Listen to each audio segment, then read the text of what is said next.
Okay, so the first thing we wanted to talk about today is Apple's big earnings, and even more interestingly, their massive return of capital to shareholders. So Apple earns a lot of money, even amongst the Magnificent Seven. They are and have been a fire hose of cash for a really long time. They've had massive cash reserves. They started returning it to shareholders a while ago through stock buybacks. But this year, they have done two things. First of all, a buyback, and they are returning a dividend for the first time.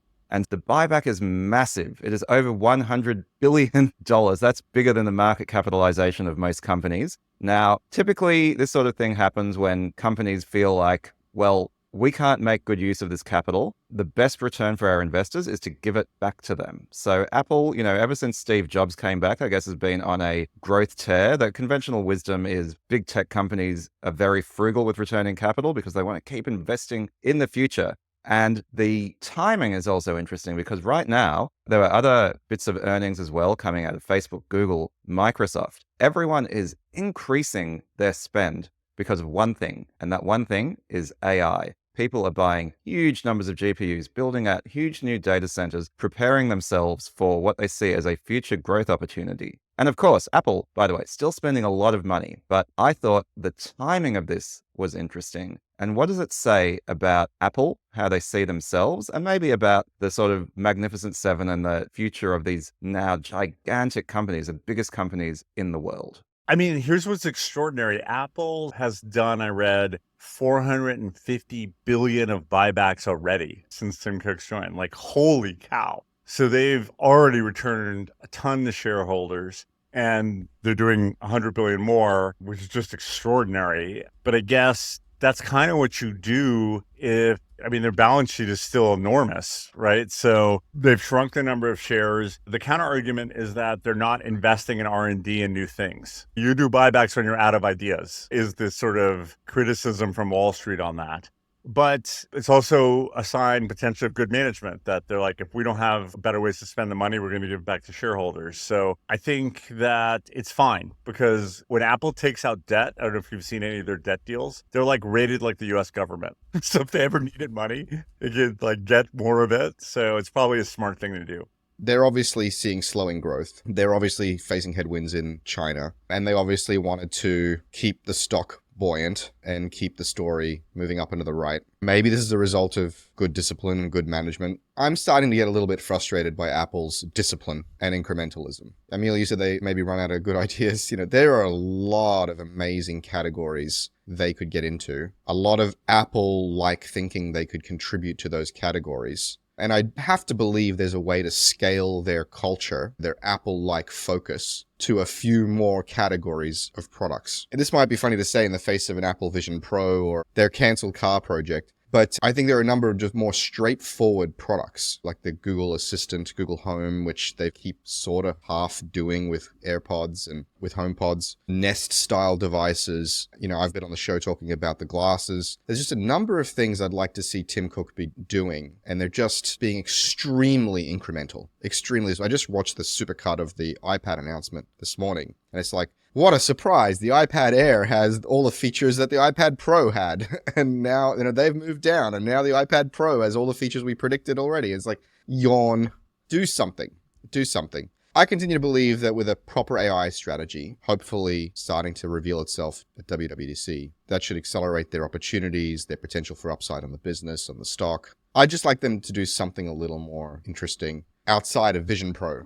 The thing, Chris, is though, they have enough money to do that and do the buyback, right? You're talking about strategically, you don't feel like they're pushing hard enough. Yeah, that is the button I was going to put on, which is, of course, they still have enough capital, enough lending capacity to go do whatever the hell they want, irrespective of how much money they give back. I guess these two subjects are parallel. Interesting they gave the money back. I'd like to see them spend more time thinking about how do they do something innovative and not so incremental, aside from Vision Pro. I think Vision Pro is a very particular kind of bet. I think the car was, to me, a bizarre kind of side bet. But there are very fundamental, traditional categories of technology that deserve the Apple ecosystem touch. And I think that's worth touching for them. And so that's neither here nor there, I guess, with the question of the buyback. They did what they did. The stock is where it is. And we'll see what happens with the AI story. Yeah, I guess there's a couple of things here. Like, first of all, if you think about it, there's been this sort of cult of growth in shares. And, one of the things that distinguishes a share from a derivative or effectively simply a speculative bet on the future direction of the share price is the fact that eventually you've invested in a profitable business and some of those profits end up being returned to the shareholders. And so I feel like, yes, sometimes that time can be a long way in the future, decades in the future, but eventually a successful company should be returning capital to its shareholders because that is actually the point of it. And,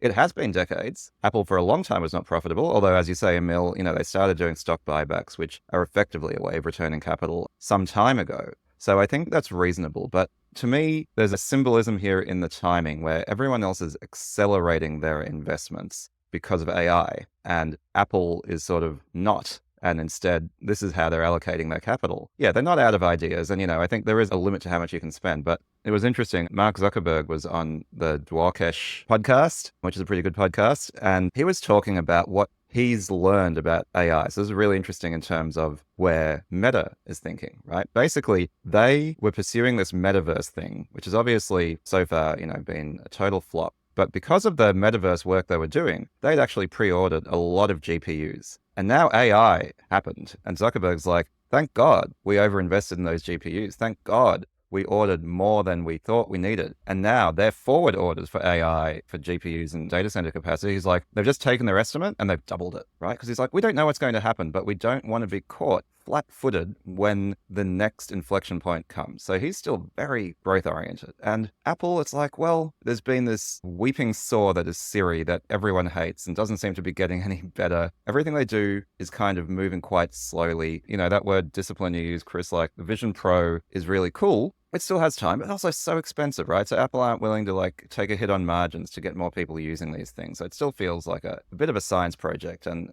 I don't know, just adding all these things together, it's like, you mentioned the iPad announcement. Well, I saw that was coming up. I was like, oh, do we put that on the agenda? I'm like, no, this is no longer interesting. It's not a noteworthy announcement, right? Like when Apple announced stuff a few years ago, that was like one of the biggest tech stories of the year. And now it's, who cares? New iPhones, they're the same as the year before. And so I do think they're caught in this spot where everybody else is kind of tooling up for the future. And it's not clear that Apple are taking the same approach. You have an operational person in charge of the company.